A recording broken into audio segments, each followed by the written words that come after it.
So it's all to play for still. I think so. Do you want to bet against us?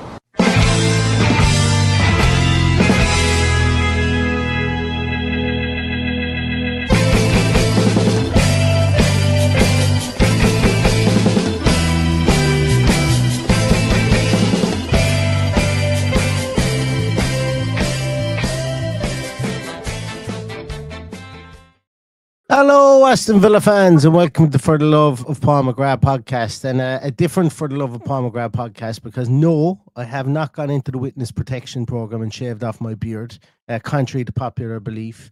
Couple of health issues for the last year or so that have culminated in me needing to have a small bit of treatment. So, as I say, I've podcasted through them. I've not really spoken about them, but this is the most drastic change that anybody in the podcast will see, is the shaving of the beard. But it will be back in the next few days. So just in case anybody, do not adjust your set. This is not a filter. And yes, I always have had a fat face.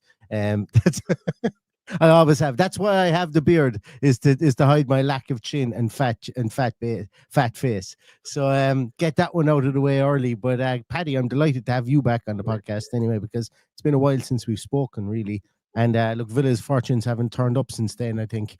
So hopefully this is the upturn that they needed. They just needed a good Paddy rant to get him into fucking get him in shape. Well, I don't know so much of whether you're going to get much of a rant tonight now. I think all my rants are out of my system for the last few weeks, but it would be a strange time to be doing podcasts on your own. I've noticed there's a huge fall off on the content creators in the last few weeks in the Villa podcast world, because, as you know, I spend a lot of time on the road. So I've been looking around waiting on all their podcasts to drop, which seemed like over the summer they were dropping podcasts for any little, I don't know, toothpick that we bought in Villa Park. But it's very hard to sit and discuss Aston Villa, let alone come along and do it yourself. So fair play to you. Apologies to those who were looking for me last Saturday after the Everton game. I didn't feel too bad after the Everton game, but I was otherwise engaged drinking beers. But I did send Neil a text to try and get on, but his phone was in the house, so we never got on from outside the Hill Dickinson Stadium. But it was a nice experience. It was a nice day out at Everton despite the rain.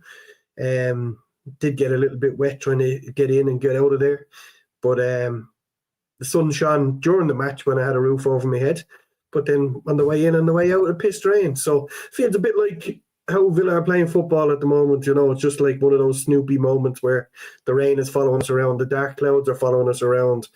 Since that day where we saw Emi Martinez crying against Spurs, I think since that day there's just been a cloud hanging, and we're waiting on a spark and something on the horizon to just brighten things up. And it just hasn't come yet.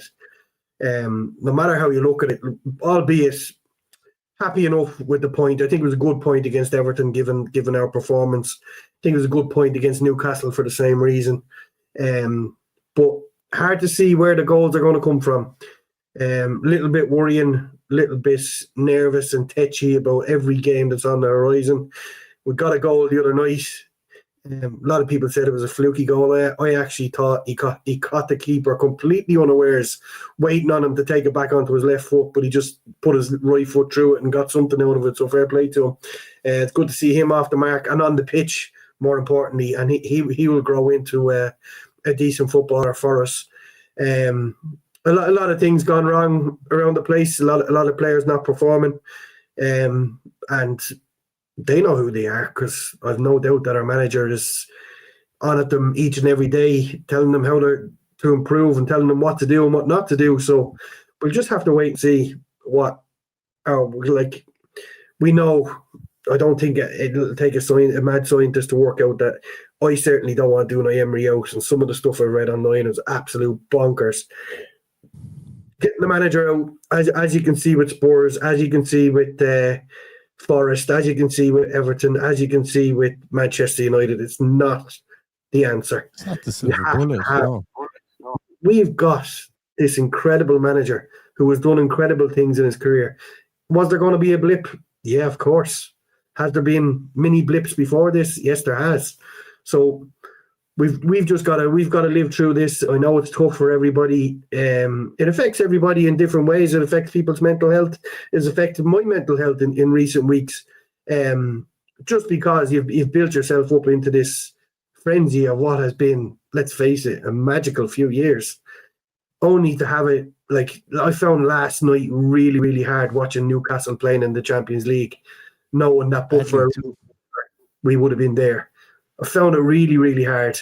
Now, backing Marcus Rashford to score the first goal at 9-1 did make it a little bit easier, but it's been a hard watch watching those Champions League games and remembering the amazing nights we had at Villa Park last year. And look, we've just got to get behind the team and hope that we can push them on to be bigger and better than what they've been for the opening games of the season. But we're 10% into the season. We've got 2 points on the board. Something has to change.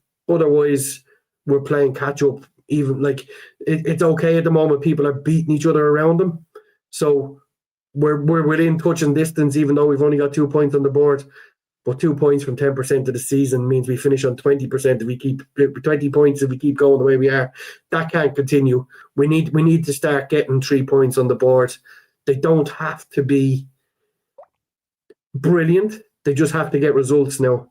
And let's start. What a better place to start at a team that's just come up from the Championship. They're up for it. They're playing really, really well. No real huge standout stars, but they've been getting a tune out of them. So it's not going to be easy. It's going to be raucous.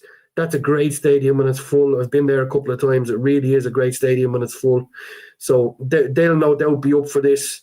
And fingers crossed we can be up for it too, on and off the pitch. Because if ever there was a time to get behind the players, like it's okay to come on here and say Watkins isn't playing well, the midfield isn't functioning the way it was, the system isn't right. All of these things are okay to say, but when it comes to match day, we just need to get behind the team that goes out there and give it everything we can from the stands, and try and spur them on to something better.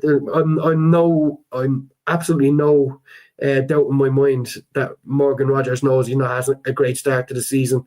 You'd even forgive him if he didn't do so well for England in those internationals.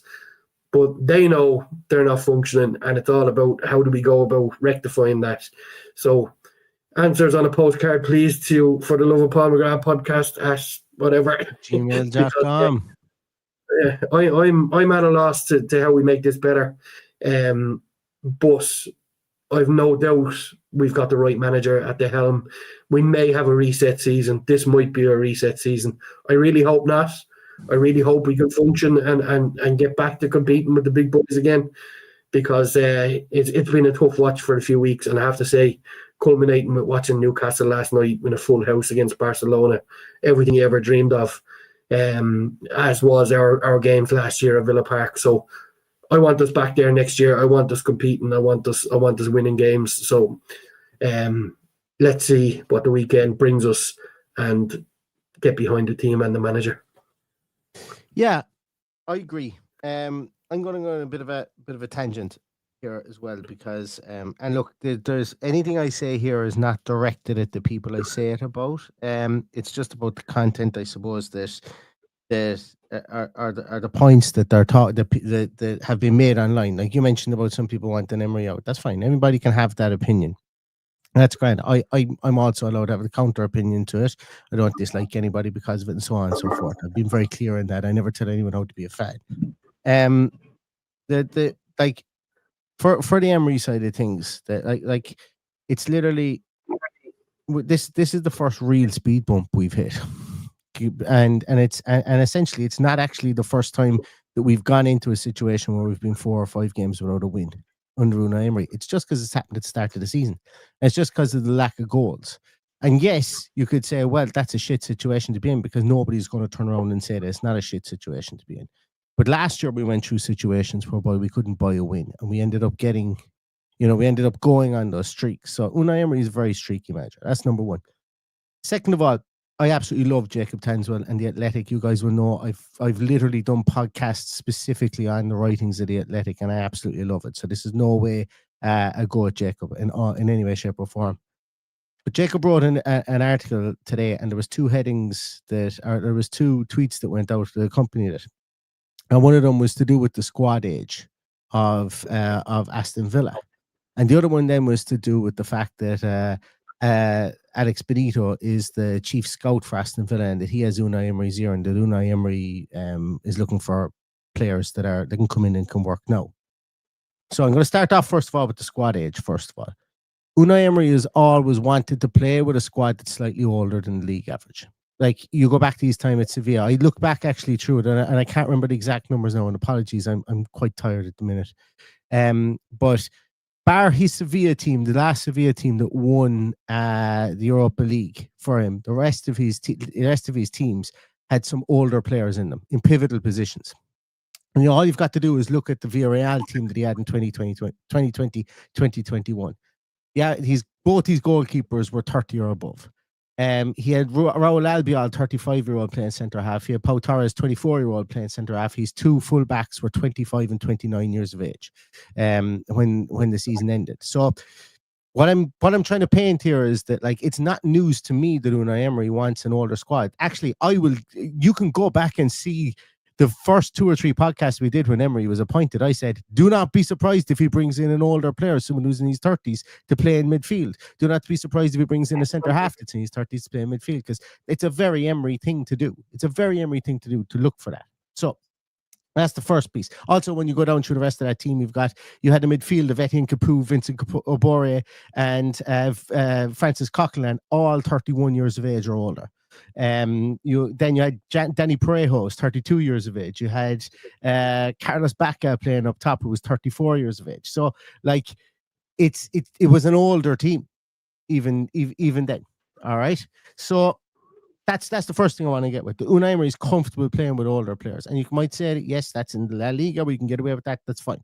All valid arguments. I'm willing to have those arguments, and so on, and that's fine. Because I think this team is built specifically for the Europa League this year. I think it's been built for European competition last year as well. I think it's built for European competition again this year. We've not seen the results in the Premier League so far. So both of those headlines today, I wasn't particularly blown away by, but I could see that there could be a lot of panic ensued by them, because of people misconstruing them. So I just wanted to get my 2 cents out there. Anybody else can believe what they want from those 2 headlines. And yes, I am with everybody. I would like the squad age to be younger, but we're dealing with a manager who's comfortable with having an older squad age. That's basically it. I can't remember what my other point was then that I was going to make with regards to this team. Oh yeah, the goals. And the goals in Morgan Rogers specifically. And you made a great point, you guys. Like, Morgan Rogers came out with an article or in an interview today, and he said he knows he's not been playing well. He's been trying to play well. He feels he's been double teamed, triple teamed, and it's up to him to learn how to play out of those situations. I think I will say, and again, people are entitled to hold their views, but I will say I think people have been very quick to jump on Morgan Rogers. I think, and it's been surprising how quick people have jumped on Morgan Rogers. And it's fine if you guys want to do that, but I'm also allowed to say this too. Because I think that, he's a young player learning his craft who caught everybody by surprise, Aston Villa fans included. He had a meteoric rise last year. Meteoric rise. From the first day of the season onto the Arsenal game, where everybody stood up and took note and went, woof. That podcast where everybody said that Middlesbrough had their pants pulled down for 18 million, getting 18 million off Villa.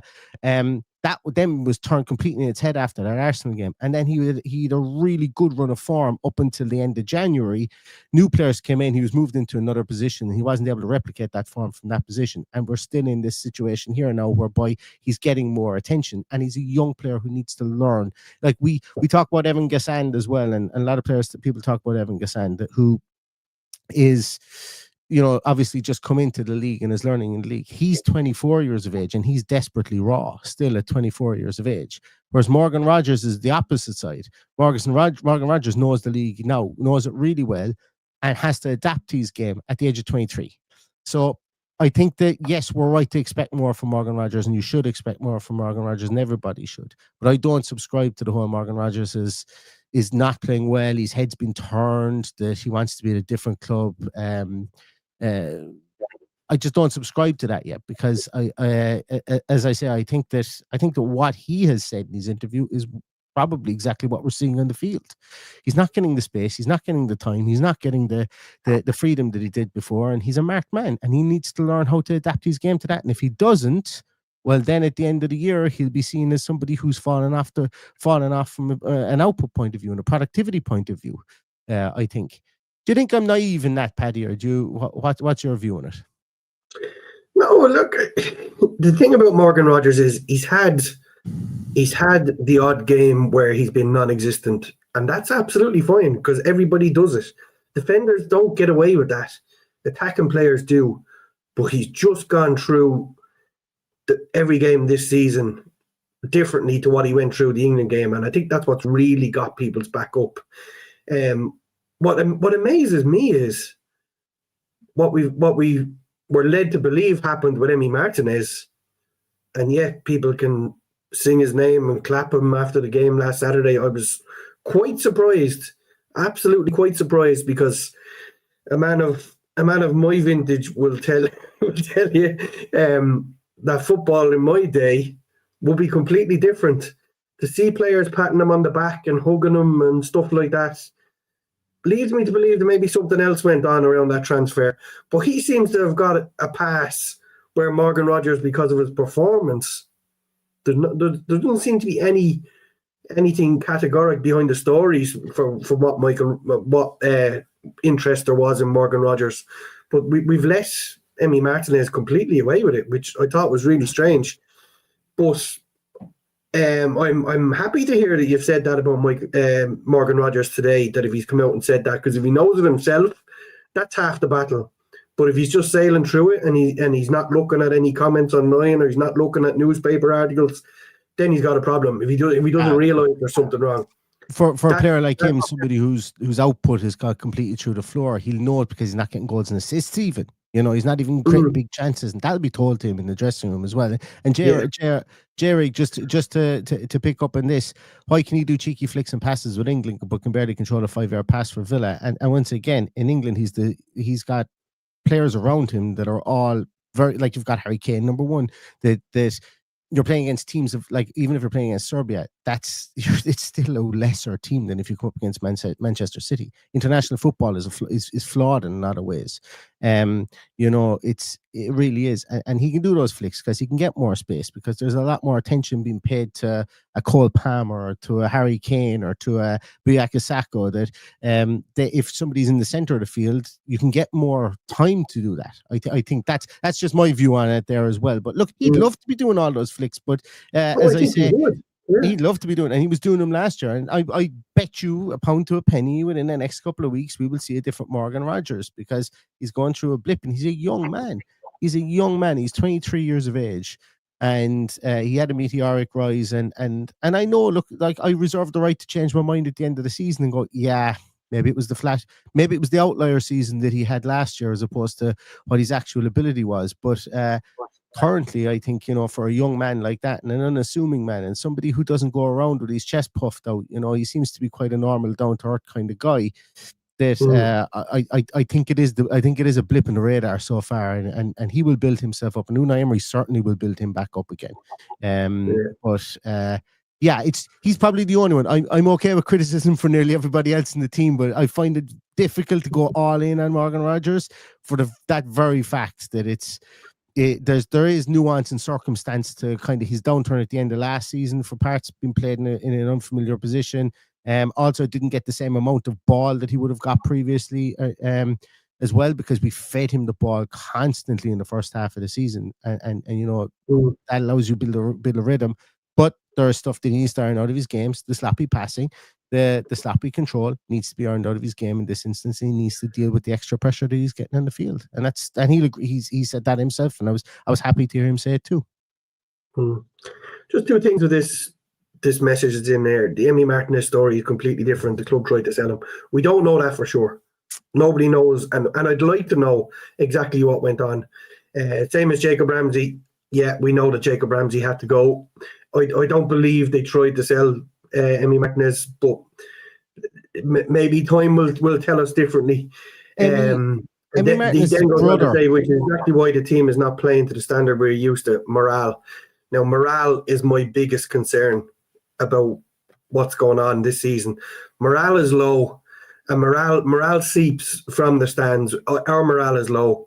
Since that loss to Manchester United, the club, as we said in the opening comments, the club is under a cloud, a financial cloud, a footballing cloud, a PSR cloud, and a SCR cloud. So I would imagine morale is quite low with the players, and it's going to take something special to get them back firing to where we are. And like, it's just, we can only get behind them on match day and try and rise them. But we need 11 fighters on the pitch every week now. We need people who want to go and make a name for themselves. If they want to move on at the end of the season, if someone is itching for a move, playing shit football for the next 9 months is not how you go and get your move, even for the next 4 months till we get into the next transfer window. So it's going to take something special to lift us out of this slump that we're in. And there's no better man to do it. I really believe there's no better man to do it. So let's see what happens in the next couple of weeks. I don't think there's any panic buttons pressed just yet. But with teams on the horizon like Sunderland, Fulham, Burnley, I think by the time those 3 games come, we'll know where we're at. And there'll be a lot to talk about, because you'll have two Europa League games in that as well, where we don't know what he's going to do. You don't know if he has a Europa League team planned where he rests most of our stars in the hope that we can just breeze through this side of the competition. So an important 3 weeks for the club has to start with a win this weekend. There is no excuse. We did it last year with Ipswich, dropping points twice. We can't be doing it with teams that promoted. I'm sorry, there's no excuse for it. We just have to be more. Unai Emery's never lost a game to a promoted team. Who? Unai Emery's never lost a game to a promoted team. That's a good omen. Yeah, but we needed to win both of those games against Ipswich the same way we need to be beating Burnley and be beating Sunderland at the weekend. That's just the way it is. It cost us last year. Don't let it cost us this year. Let's start by putting these to bed on Sunday. I'm not expecting us to go out and win 3 or 4-0. I'd be quite happy to have a scrappy 1-0 win just to end the rut and get us out of the situation we're in, because it's horrible at the moment. It's horrible for everybody. And we're hoping that whatever 11 he chooses at the weekend can give us something to cheer about, to cheer us up and push us out from where we are at the bottom of the table, because it's a horrible watch at the moment. And there is players there that we know that are not playing to their full capabilities all across the board. So the time has come to lift us out of it. I'm glad to see that Boubacar Kamara is back. I'm glad he got minutes under his belt during the week. He is like, I watched at Everton last week, because when you're in the ground you see so much more. We were toothless. We couldn't even pass the ball out from the back. Our identity was gone. We weren't switched on the passing the ball out from the back. How many times did Emmy Martinez go long and give the ball away? That has to end. We have to be competing with the likes of Sunderland and passing the ball around at the back and making space for these amazing forwards. Like, Sancho is an amazing player on his day. We know Harvey Elliott's a great player. We know what Morgan Rogers can do. We know Ollie Watkins can be a great player. So get the ball to these players, let them work their magic, but it's got to be quicker. It's got to be snappier, and we've got to get these players into the game one way or another. Everton, they had so much time to close down these players because they barely pressed us. We didn't pass the ball out of the fence, and we just couldn't do what we normally do. So let's move on and see if we can do something different on Sunday. I'm going to come back to the Emmy Martinez thing, because Emmy Martinez is his brother, and every single bit of reporting has referred to the fact that Martinez came to the club and spoke about Manchester United, that he tried to line up or move to Manchester United with Lisandro Martinez, and that he waited in Bodymore Heat for that call, and that call never came, and they only ever offered a loan. So to say that the club tried to sell Emi Martinez, I'm going to need good hard proof on that, and we need to knock that in the, like, once the proof comes for that, I'll be willing to change my mind. But even Emi Martinez's brother, Alejandro Martinez, has said about the Manchester United and him wanting to go to Manchester United. So I think that's nonsense. Okay, so until new information comes, that's, you know, that, and we've also told you guys about what we know about Ollie Watkins being offered. That Jamie Carker just threw out random, apropos of nothing in a podcast. That Ollie Watkins was offered to Arsenal in January. That did not happen, to the best of our knowledge. It did not happen. And an actual an agent and a scout, he was more so an agent that we know here in Ireland that works an awful lot with Premier League clubs, was the person who confirmed to us. And the reason that we know that is that he does a lot of work with France, and he does a lot of work with work in France and with the sister club of Arsenal. So he's got quite good ties to Arsenal, and that's how we were told that. That's how I was told that the Ollie Watkins being offered to Arsenal thing in January was nonsense. So take that what you will. Anyway, gonna close the book on that one. Paul until we hear otherwise, we have to say what we feel, and what I said was just my feeling on it. I would love the club to come out and tell us, but we're not going to hear anytime soon. Martinez's brother came out and told us. Emi Martinez's brother came out and told us that he wanted to move to United, and that he was waiting on the move to Manchester United. So, you know, like, that's that. I don't hate Martinez's brother for that. I'm kind of going, he's not with United now, so, you know, he's the best goalkeeper we have at the club. Play him, should I say, and see what comes of it.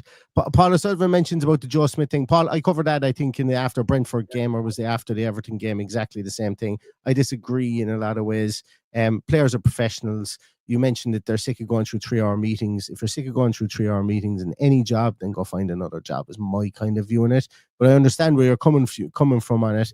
You know, Joe Smith, I don't think was failing with Ireland. I think the fact with Joe Smith was he wanted to go and bring his sick son back to New Zealand. So I don't get the parallel with regards to the end of the Joe Smith era, because he was still successful, and the start of the Andy Farrell era. But I know exactly where you're coming from. 3-hour meetings are laborious, but for soccer players, you know, it's you signed for a manager you knew did it. So, you know, who do you blame? And let's address this one that says that Man United still have a big pull, 70,000 litre stadium, still winning trophies. Debatable. The only pull Man United has is they still have the money to throw at people, and that's the reason why people are going there. They are not going there to better their career or win trophies. It's there to. I refuse to believe that Emi Martinez was moving to Manchester United for ambition, because they're a shit show of a club from the top down. They haven't done anything other than winning FA Cups that you would expect a club like Manchester United to do. They haven't won the league in 12 or 13 years. So they haven't got European football this year. There's a long list that would tell you that was a bad move for anybody to go from Aston Villa to Manchester United. And I hope that people don't think that would have been a step up football-wise, because I think any football person will tell you it's not right now. There was a time, there probably will be a time again in the future, but it's not right now. Absolutely. Anyway, let's get on to the Sunderland piece. I don't think I've spoken about Sunderland at all. Fun team to watch. Look, 7 points out of their. Oh, I remember the point I was going to make as well. I had a point that I meant to write down while you were talking about Sunderland. Fun team to watch. 7 points out of their first 4 games. Paddy, question, quiz time.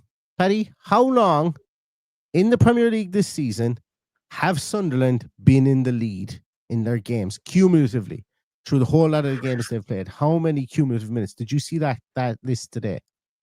No. Obviously, Aston Villa have never been in the lead, but I know they won 3-0 against West Ham, but the goals came late in the game. They also beat Brentford with an injury time goal. Is that correct? I don't know, but you're You're I'm beginning in to the right piece it together. ballpark, aren't I? So probably a grand total of about maybe 40 minutes. 40 minutes and something like 17 seconds, Paddy. That's all they've held the lead in any of their games. Right. What club has held the lead for the longest in their games in the Premier League so far? It's just that there's no meaning to this. This is not like a haha. Well, look at this. It doesn't prove anything. It's just because I remember. Chelsea, Bournemouth apparently have held the lead. So now the reason I get it is, look, it doesn't matter when you score as long as the final whistle gets blown with the whistle in the referee's mouth and the scoreline is in your favor. So like when we look at the Sunderland great start, everybody's like, they're a very fun team to watch. They've gotten the results on the board early. They're like, their chemistry, their vibe is high at the moment. Doesn't mean that they're unbeatable. Like, I think, like, you remember back to, and look, I don't mean that they're going to be like a Hull under Phil Brown. I don't mean it like that. But when Hull first came into the Premier League, they caught everyone by surprise. They were absolutely ripping through teams. I think they beat Arsenal. Was it Giovanni scored a goal against Arsenal back then? And, they were absolutely flying it at the start of the season. And everyone was like, oh my God, because they were in a situation where they'd rattled through the leagues and they had got the club was feeling good about itself, which is the complete opposite to where we are. So Villa will need to go there and they will need to dominate possession. And we know that we're not very good at that, but they will need to do that to keep that stadium kind of a small bit demure at the weekend. And it's going to have to be a perfect performance from Aston Villa. And as you said, Paddy, I think a 1-0 win would be, like, in my preview again, what did I go for? I went for 2-1. Because I don't think Villa can keep a clean. Well, they can't keep a clean sheet, but I don't think the Villa are concrete enough at the back to keep a clean sheet away from home. But like, I've got no evidence to believe that they will win two. They will score two at the other end. But I think it has to happen at some stage. Like the Sunderland team for the weekend is likely going to be the following, just to name it out. You're going to have that Rofs in goals, who's been brilliant. He's Black Pebbles at the moment from Nijmegen, been like a really good goalkeeper, really impressed with him. Trey Hume, who 3 years ago I said, maybe Aston Villa might take a look at him at right back. He's taken to the Premier League like a duck to water. You've got Mukiele, you've got Ballard, who looks really good in there. That's typical team who gets promoted with the centre-half that's played with them for a couple of years, who just takes a big bustling centre-half who takes to the Premier League like a duck to water. That's what Ballard is like. And you've got Mandava, you're going to have Siddiqui, Diarra and Xhaka, where their biggest upgrades have come, I think, in the off-season. And then Talby, who we know from last year, Isidore and Adringa, who we will probably be familiar with a lot of those. Wilson Isidore is a good player. I still think that I don't think he's going to be a double-digit striker in the Premier League. And I think Villa are going to really need to they're going to need to corral that front three and win the battle in midfield. But like, when you look at their team on paper, they're going to be missing Romain Mundle, they're going to be missing Luke O'Nien, they're going to be missing Dennis Shirkin, who could play for Ireland, but I don't think he has. And Dan Ballard is carrying an injury at the moment. So it's kind of like Ballard will play, but I don't think this is the unwinnable game that I've heard other people online say that it is. I think that this is an imminently result-gettable game for Aston Villa, provided one thing and one thing only, provided that Ollie Watkins actually gets the ball at his feet at any stage in the game, because we've struggled to do that. And that's a massive if. So yeah, I think it'll be a good watch, I think, because they play 4-3-3, Paddy. Sunderland play 4-3-3, which means that we're going to have Kamara playing. I think it's going to be Kamara and Bogart. I don't think Emery throws that out apropos nothing in the presser, but I think people are going to be pissed off because I think it's going to be McGinn right wing with Harvey Elliott and Morgan Rogers there as well, which will allow us to match them at 4-3-3, 3 in the middle as well if we need to. If McGinn needs to come a small bit more narrow, but I think it's going to be a good watch. I've got a feeling, like, I was impressed more with Villa against Brentford. I was impressed more with Villa against Everton, just the cohesion within the team. And, now they need to kind of take that handbrake off and try and get that attacking impetus going. I've done the breakdown about, it's not like we're getting shots on target. in comparison to other teams, like when I did the breakdown on it, we had 9 shots on target, we'd scored none. Arsenal had scored something like 6 goals from 8 shots on target. You know, it's the efficiency of our shots on target, the areas we're taking those shots from that needs to improve, and that's only going to improve by speeding up our play. Yeah, I alluded that earlier on. I found our transition very, very laboured, specifically against Everton. I know people are pissed off with the back passing and the side passes, and unfortunately, this is modern football. This is the way it is. But when we get into a situation where we've got transition and an overload, we just seem really slow, and it's just like we can't cope with it. We don't know what to do with it. That has to change. I do believe Sunderland will press a lot more than Everton did from the goal kick, I should say. That will give us more space to get the likes of Kamara and Bogard, if it is Bogard, in and on the ball. I'm believing that it'll be McGinn over Bogard, but I could be wrong as well. That's what I'm expecting. I think he goes with his new signings. I think he goes with Rodgers again, and I think he goes with Watkins again. And a special mention for Emi Buendia, who I think, for what he lacks in a lot of departments, if the players go out and give it the heart that man gives, I think we're in a much better place. By God, does that man work his bollocks off? He really does. And it's only when you see him in the flesh, you see him turn up when you're watching on the telly, and he's just there. But it's the work off the ball. He sees things as they're happening. Obviously, he's not big in stature. Neither is obviously our new signing, Harvey Elliott, is not much bigger, if he's even bigger at all than Buendia. But two guys who I saw work their bollocks off the ball.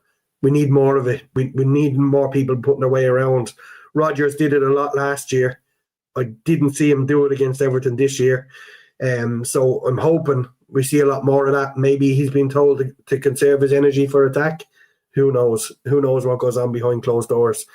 But fair dues to Emi Buendia. We all thought he was gone out of the club.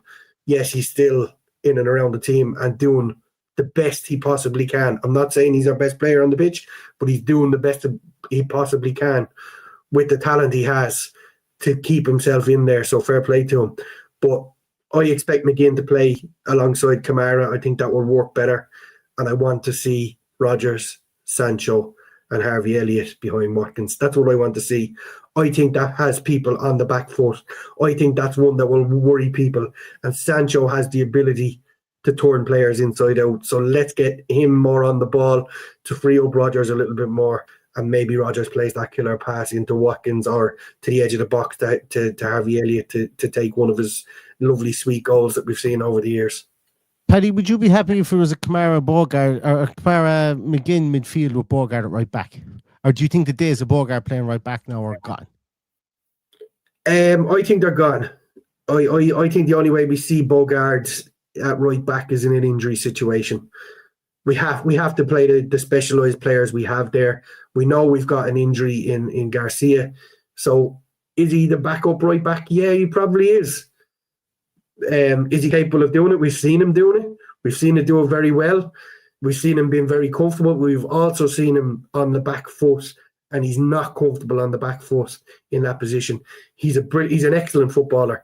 I think he's going to be a star of the future. He's not quite there yet. He's a little bit raw, but he's a smashing footballer. But I just believe that McGinn would be top of his list for playing alongside Kamara at the weekend. Mm-hmm. One thing I love with Bogard is he's after growing taller a small bit, but he's filled out a bit, but not that much. I love to take him down to McDonald's to Thatcher or more for a good 20-point salvo one Saturday. Go start at 12 in the day, finish up at 4 o'clock in the night, and then send him back with a small bit of meat in his bones and see what way he goes there. Because look, he's obviously going to get stronger the older he gets. But I think this. You know, when you look at it conversely, you look at somebody like Diarra there and the Sunderland side of things. He doesn't look like he could carry more meat in his frame, whereas I think Bogard could. And look, just call me old fashioned, but I would I'd like to see him beef up and get a bit stronger, like get a small bit stronger to play in that midfield position, because I don't think he's going to lose any of his fast twitch stuff, because his game isn't predicated on that anyway. But he's able to do it. But I would like to see him, bulk up, probably get a bit more muscular if he's going to take that position, because I think he himself, especially if he's going to move back into play centre half at times too, I think he does need to be small but bigger from that point of view to take the rough and tumble. And I'm not talking about turning into fucking Akinfenwa or anybody like that, or even when Gabby Bonhor bloated up completely. But I'm talking about get as big as Ezri Konsa. Get as big as Ezri Konsa. Get as big as have that kind of transformation. When Rodgers came, he had 2 pipe cleaners for arms, and then very quickly he put on a small little bit of condition on his upper body, and Bogart has. I just like to see it happen more, I suppose, and it's happening organically, so it will happen over time anyway. But I think for him to compete as that central midfielder, I'd like to see him put on a small little bit more in the upper body. But that's just my kind of fetish, maybe, if you want. I don't know. Is it a fetish? I don't know. I'm not 100% sure. I don't know. Here's one for me here, and I'm not picking on Connor. Didn't we see Harvey Elliott play off the right? He did. Elliott off the right, and Rodgers through the centre, and Jordan Sancho. I'm not reinventing what we're doing here. Like Elliott's most natural position is coming in off the right, so I think he's our right-sided, our first choice when he's up to speed. If he's up to speed, he has to be our first choice right-sided attacker. Paddy, we'll finish up after this, but are we sure we're not going to get a fucking absolute off-the-wall kind of change and see a 3 at the back with Victor Lindelof in there now that Victor Lindelof has been passed more or less fit to play this game? So, could we see Mings, Konsa, Lindelof, Cash and Digne as wing-backs, and then everybody's going, what's going on here? I'm not going to rule it out for a game like this. I'm not going to rule it out. But it's about a 5% chance that happens. I would rule it out, but I wouldn't rule out what you're saying with regards to the 3 at the back. But I think if it's 3 at the back, he plays Powell. All right. Okay. All right. Right. Yeah. I think he plays Powell on the left side of the 3 with Mings in the middle. I think that's just what he does, because he wants that ball playing outlet in there. That's the only change. But I could see it happening. Does he reinvent the wheel this weekend? I don't think so. I think it's been a tough week going out of the cup. I'm sure he really didn't want to go out of that cup. I'm sure he has promises made to certain players about getting cup games. So that puts him on the back foot with the likes of probably Bizzo and a few others. So I'm pretty sure he wanted to continue in the cup. But for that reason, I think it'll stay the way it is. It's that 4 with the double pivot, and as I said, the attack is going to be that 3-pronged attack behind Ollie Watkins, who I hope gets some service this weekend. I'm not his biggest fan. I believe he can do more. He's drawn a blank for all these games, but he's absolutely not to blame for any of them. So it's all about what's gone on behind him. It just hasn't been quick enough. It hasn't been snappy enough in getting the ball into him. So fingers crossed that he gets his chance. And if we can get him up and running and terrorising defence on a regular basis, I'm crying out for that for a long time. But I believe that's exactly what we need, to have defences stand off us a little bit more and worry about Ollie Watkins and what the damage he's going to do. But there will be times we'll need to persevere with that ball across the halfway line, the slow, patient build-up. And it's going to be tough if it stays at 0-0 or if they got a goal to deal with it as a fan's point of view. But we've just got to trust that the better days are coming, and I believe they're coming soon, starting this weekend. But as I said, this is a 1-0 written all over it, and I will snap your hands off for it right now. Yeah, absolutely. And we will be back with a Team Sheet Tantrum and post-match on Sunday. So do join us for that. Thanks a million, Paddy. It's great to have you back. Great to not do talking because been a rough day for me today. So I'm just glad I didn't. I was grumpy on this podcast, but if I gave you an insight into what I went through today, you'd understand why. But I won't. But yeah, so I was a bit grumpy at the start of this podcast, so it was great to have you on. And I'm missing my beard and my chin is cold. That's really where I am at the moment. In regards to this. I have a cold chin, so anybody with a cold chin can be a bit pissed off. That's for sure. 19 years since I shaved off my beard. 19 years. So Neil, there's a name I haven't heard in a long time. Rod, good to see you in the chat. Good. Maybe you're not catching us live as you used to all the time, but great to see you in the chats.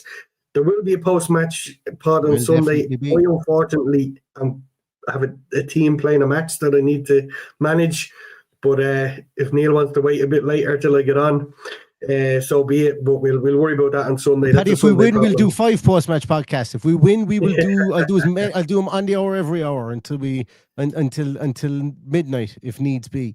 But yeah, I'll definitely do one straight on the whistle, and yeah, as I say, we might even get Paddy on again then later on in the day. I'll do a quick one because I find them cathartic for myself. I find that it allows me to draw a line under it, get back into family life, and not be like Oscar Grouch from Sesame Street going around the place just full of piss and vinegar. So yeah, I will definitely do them for sure. Stuff. Lovely, excellent. Thanks a million, everybody, for watching, for listening. We'll see you again on Sunday. Thanks a million, Paddy, as always. Oh, I forgot to mention as well, guys. NordVPN, and we'll see you after this in a minute. So good luck, everyone. This is NordVPN ad. Hey, everyone. Today's show is sponsored by NordVPN, the VPN service that's got your back online. It's the Boubacar Kamara of VPNs. In this digital world, your privacy is under constant attack. Hackers, trackers, and nosy ISPs trying to intercept your data. But with NordVPN, you can encrypt your connection, hide your IP, and browse securely from anywhere.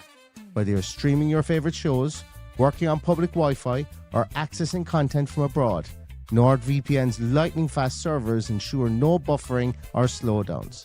Plus, for us football fans, it's perfect for catching those Premier League matches that aren't broadcast in your region. So switch servers and you're in. I've been using NordVPN for months, and it's a game changer for peace of mind. Right now, grab their exclusive deal. Head to nordvpn.com/FTLoPM to get a huge discount on their 2-year plans. Over 70% off when you sign up at nordvpn.com/FTLoPM. And with a 30-day money-back guarantee, there's no risk. Villa fans, don't get caught offside online. Secure your win with NordVPN today. Thanks very much, everybody. See you on Sunday. All the best. Up the Villa. Stay safe, stay healthy. Up the Villa. Bye-bye.